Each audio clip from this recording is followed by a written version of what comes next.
Ads, mga kaongs life, ang isi-share ko po ngayon sa inyo. Ito naman po ang aking recipe na shrimp butter garlic. Ito na po ang ating shrimp butter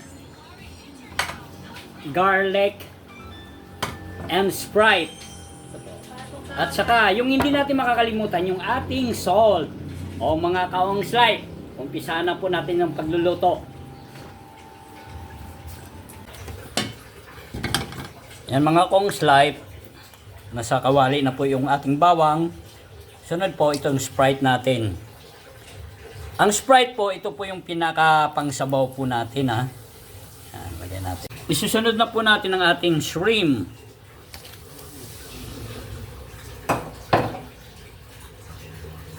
Naglalagay na po tayo ng salt. At takpan na po natin mga kaongs life para madali siyang.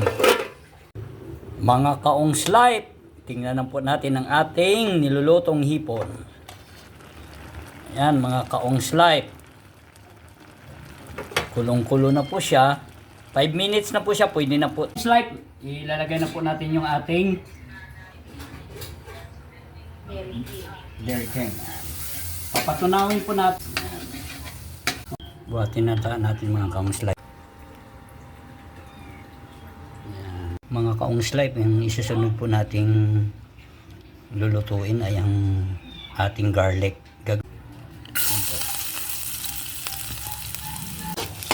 Hanggat pumula po siya.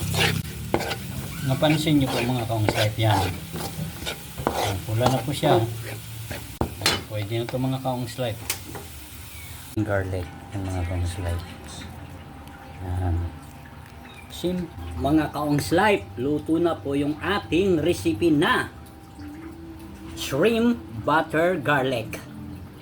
Mga kaongs life, kaya po nilagyan ko po siya ng, di ba pinakuluan ko siya doon sa Sprite at saka sa garlic. Dahil ang garlic po di ba anti-high blood. Kaya huwag nyo pong kalimutan pag nagluto po kayo ng hipon, pwede nyo siya talaga lagyan ng garlic. At saka alimasag, pwede rin crabs. So, yan. Tikman na po natin mga kaongs life.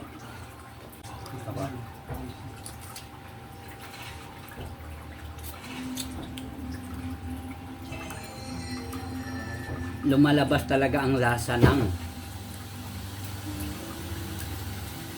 Sprite at saka butter. Mas lalo na yung ating fried garlic. Ang sarap. Sarap ng mga kaongs life. Mga kaongs life, na-share ko na po sa inyo ang aking recipe sa pagluto ng shrimp butter garlic. Don't forget to subscribe, like, and share my YouTube channel Ongs Life, and click nyo na lang po ang notification bell para updated po kayo sa video share ko sa inyo. God bless po sa inyong lahat, and thank you for watching. Ay, mga kaongs life, comments below lang po kayo sa video ko na sinishare sa inyo para malaman kung anong nakita nyo na wala at saka kung anong nakita nyo na tama lang.